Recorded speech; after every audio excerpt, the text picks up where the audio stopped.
Olá pessoal, nós estamos aqui hoje para falarmos de um tópico da engenharia, um tópico da pesquisa operacional, que é a programação linear. Tá? Essa é uma área muito utilizada em grandes problemas, em resoluções de problemas. É um conteúdo que está mais voltado para a engenharia de produção, assim como para questões da área administrativa. Então, dependendo do curso que você esteja fazendo, vocês vão ver esse mesmo conteúdo com outro nome, seja na engenharia de produção, seja no curso de administração. Tá aqui. Bom, aqui está o meu mini currículo. Eu sou professor da Universidade de Aço de Sá, Secretaria Estadual de Educação, sou doutor em Ciência, Tecnologia e Educação, mestre em Educação Matemática, licenciado em Matemática e engenheiro de produção, tá? E tenho experiência na área de produção de conteúdo, tanto para o ensino básico quanto o ensino superior, e já trabalho há algum tempo com o ensino à distância. Bom, o objetivo dessa aula é reconhecer a programação linear como uma das áreas de pesquisa operacional.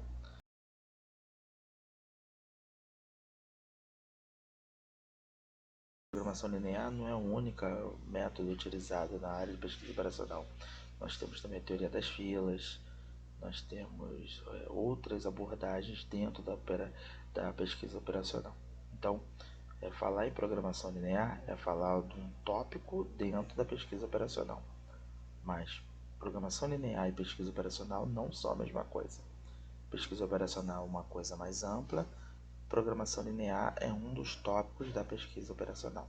Também tem a teoria dos jogos, tá?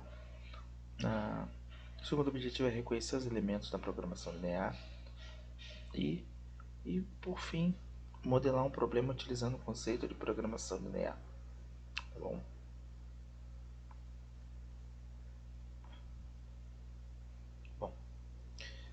Programação linear. Uma das definições que a gente tem de programação linear é que é um campo da ciência de gerenciamento que encontra a maneira ideal ou mais eficiente de usar recursos limitados para atingir os objetivos de um indivíduo ou de uma empresa. Tá?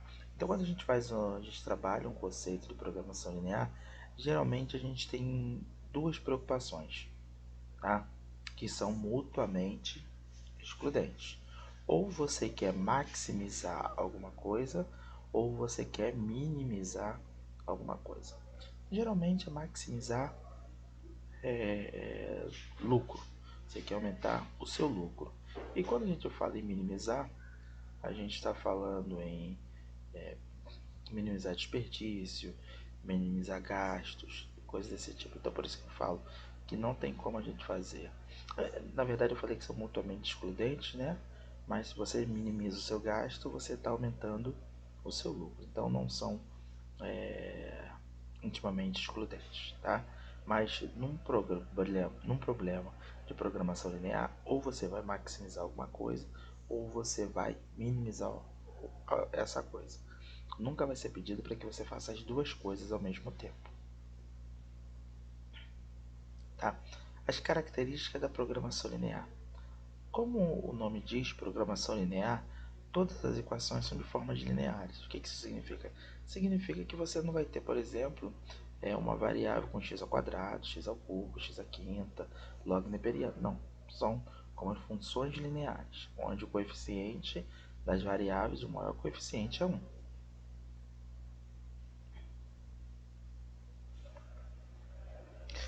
Há sempre um objetivo a ser otimizado, maximizado ou minimizado.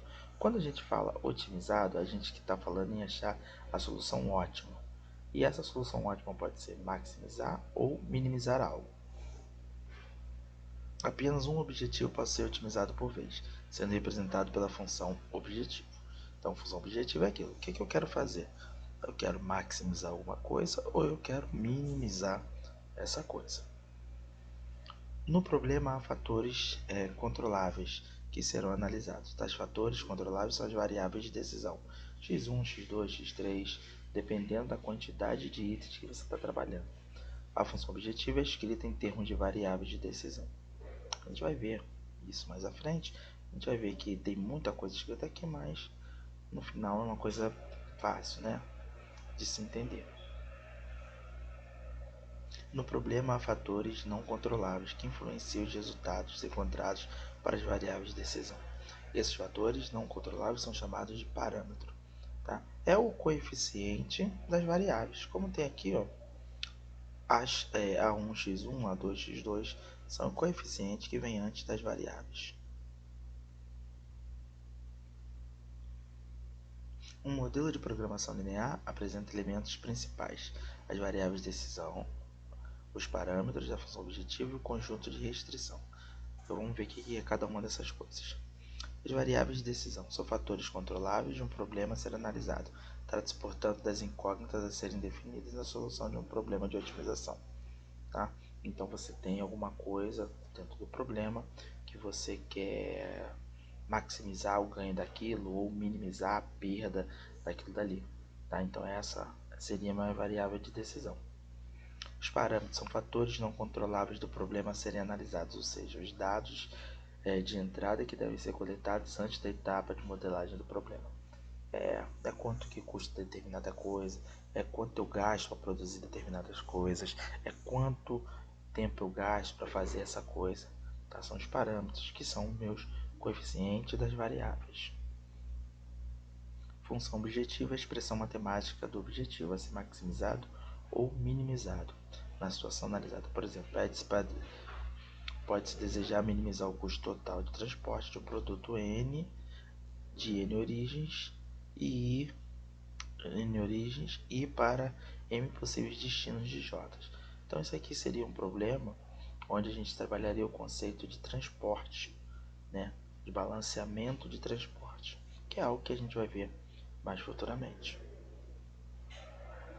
Restrições é o conjunto de equações lineares que traduz o limite físico à solução do problema, ou seja, são os limitantes dos valores das variáveis de decisão. Em todo problema de programação linear, a gente vai ter determinadas restrições, restrições de materiais, restrições de tempo. Então, tudo aquilo que eu for fazer para modelar o meu problema, eu tenho que levar em consideração as minhas variáveis, as minhas restrições. Então, podemos representar um modelo de programação linear da seguinte forma: otimizar, geralmente a gente escreve Z, né, e aí esse Z poderia ser Zmax, que é Z maximizar uma função, ou Zmin, que seria minimizar uma função. Sujeito A. Esse sujeito A são as restrições que o problema nos impõe. Tá? Todo problema de programação linear existe uma restrição a ser observada. Os valores das variáveis de decisões devem satisfazer o conjunto de restrições. Então, quando a gente modela um problema e a gente parte para a solução daquele problema, essa solução tem que estar dentro do conjunto de restrições. Tá? E aí a gente tem aqui os passos para a construção de um modelo de programação linear, que são: primeira coisa, identificar as variáveis de decisão. O que eu estou querendo, quais são os itens que vão fazer parte do meu x1, x2, x3, xn. Identificar a função objetivo, maximizar ou minimizar. Como é que a gente vai saber o que o problema está pedindo? Isso é identificar minha função objetivo. E por último, a identificação do conjunto de restrições. Isso é super importante. A gente seguindo esses 3 passos, prestando atenção no enunciado, a gente consegue fazer modelar um problema por meio de programação linear de maneira simples. Bom, se vocês quiserem saber mais, treinarem mais, a gente tem aqui o Saiba Mais para a gente poder treinar e poder ver na prática como é que é isso. Mas nós não vamos parar por aí. Vamos ver na prática o que seria a modelagem de um problema de programação linear. Tá? A gente tem aqui um problema onde existe uma empresa de linha fitness feminina que produz roupas, né, dois tipos de roupa, tops e calças. E aí o problema vem detalhando para a gente quanto que é arrecadado com a venda, quanto que é gasto para a confecção dessa venda. Vem mostrando para a gente aqui quais são as restrições que essa empresa possui, tá? Então é importante quando a gente pegar um problema como esse, repare que o texto está extenso, a gente separar as informações, porque conforme vocês forem separando as informações, vai ficar muito simples a gente poder modelar o nosso problema. Então, o problema diz que cada top, né, de ginástica é vendido por 80 e utiliza 20 da matéria-prima e 30 com a mão de obra, 32 com a mão de obra. Além disso, são demandados 30 minutos para cortar e 15 minutos para costurar cada top. Já a calça de ginástica é vendida por 120, utiliza 35 de matéria-prima e 40 de mão de obra. Para fazer essa calça são gastos 15 minutos no corte e 30 minutos na costura. A empresa Fitwear só pode contar com 100 horas de corte e 160 horas de costura por semana. Então repare, só pode contar com isso. Então esse é o máximo que essa empresa possui. É como se tivesse gente trabalhando para fazer, é como se tivesse não, seria mais ou menos isso, ter pessoas trabalhando, essas pessoas só podem ficar 100 horas por semana fazendo uma coisa e 160 horas fazendo outra coisa. Então a gente já aponta que isso aí é minha restrição, tá? A Fitwear deseja planejar sua produção semanal de modo a maximizar lucros. Então, aqui está bem explícito, né, que ele quer maximizar o lucro. Então minha função objetivo será de maximizar o lucro.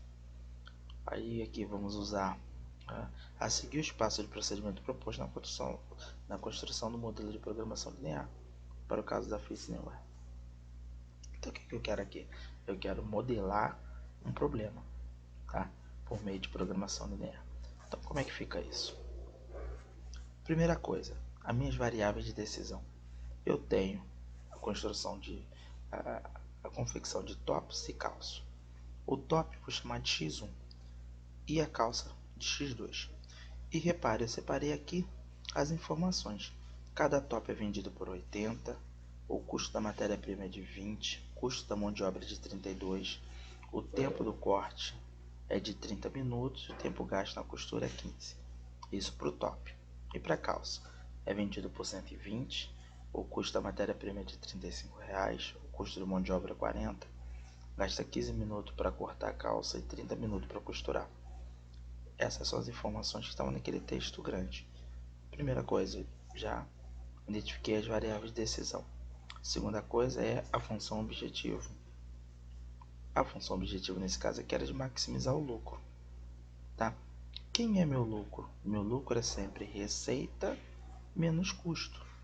Então eu tenho 80, que vai ser a receita que eu vou ter após vender cada top, menos 52, 20 da matéria-prima e 32 da mão de obra, mais aquilo que eu vou ganhar quando eu vender a calça, que é 120, menos o custo de produção, 75, tá? Então, na verdade, meu lucro é o quê? 28x1 mais 45x2. Essa é a minha função objetivo. Então, ó, dos 3 passos, 2 já foram feitos. Identificar as variáveis de decisão, fazer a função objetivo. O que falta agora? Achar os conjuntos de restrição. Bom, eu tenho 100 horas de corte e 160 horas semanais para costura. Essas são as minhas duas restrições. Quando eu for construir o meu top, eu vou gastar 30 minutos no corte do top, mais 15 minutos no corte da calça. E somando 30 minutos para construir o top e 15 minutos para construir a calça, eu não posso passar de 100 horas. 100 horas é meu limite, então menor ou igual. Posso até gastar menos, o que eu não posso é gastar mais. Quando eu for costurar, eu vou gastar 15 minutos para costurar os tops, que ali é representado por X1, e 30 minutos para costurar as calças, que é representado por x2. Somando esses dois tempos, não pode passar de 160 horas. Também as restrições estão feitas. Existe uma outra restrição muito importante. x1 e x2 são valores. Eles não podem ser negativos. Eles têm que ser maior ou igual a zero. Quando tenho x1 e x2 maior ou igual a zero, isso é chamado de restrição de não negatividade. Porque x1 e x2 é uma quantidade de top, é uma quantidade de calça. Você pode até construir nenhum top e nenhuma calça, mas você não pode construir menos 3 tops ou menos 3 calças. Por isso é a minha restrição de não negatividade. Então, como é que seria o modelo montado para esse problema? Meu modelo é uma função objetivo para maximizar o lucro de 28x1 mais 45x2, sujeito às seguintes restrições: 30x1 mais 15x2 menor ou igual a 100, 15x1 mais 30x2 menor ou igual a 160, com x1 e x2 sendo maior ou igual a zero. Tá? E para por aí? Para, porque só foi pedido para a gente montar o modelo. Na próxima aula a gente começa vendo a resolução, não só montando esse problema, como também achando a solução. Qual é o valor, a quantidade de tops e a quantidade de calça que maximiza o meu lucro? Tá? Será que eu tenho que fazer a mesma quantidade? Será que eu tenho que fazer mais de uma ou menos de outra? É isso que esse problema vai nos responder, ok? Então, até a próxima aula. Vou deixar para vocês uma questão aqui, mão na massa, né, que é para vocês também modelar esse problema, tá? Seguindo aqueles mesmos passos, achando a função objetivo, achando as variáveis de decisão, a função objetivo e montando essa modelagem. E também achando as restrições. Nessa aula foram usadas essas referências, né? São 3 artigos, onde a gente pode verificar o uso da programação linear, e desejo que todos tenham uma boa aula. Muito obrigado.